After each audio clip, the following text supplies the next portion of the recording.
اختي، انا الا نصحتك في مصلحتك، الا قلت لك ما تشطحيش اختي وما تبينيش الكماره ديالك، راني نصحتك في سبيل الله. ما يهمنيش انا، ديري اللي بغيتي في الحياه ديالك. فهمتي؟ كون ما باغيش المصلحه ديالك ما غاديش نهضر معاك، ما غاديش نصيفط لك ميساج نقول لك اختي. فهمتي؟ حاولي تراجعي النفس ديالك.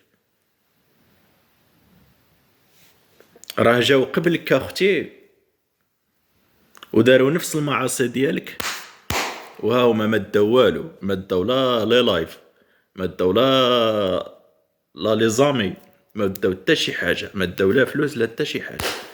فكر البعيد اختي، اما القريب الدنيا، اما الدنيا ما غادي تدوم لك لا انت لا يا انا لا هذاك. يكون بغات تدوم الدنيا غادي تدوم للرسول صلى الله عليه وسلم. الا بغات تدوم الدنيا غادي تدوم لك المال قارون.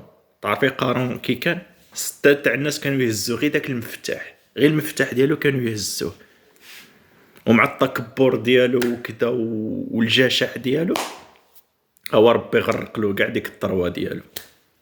فكري اللي بعيد اختي، ما الدنيا راه ما عندك ما عندك ما تصوري بها. وتحياتي.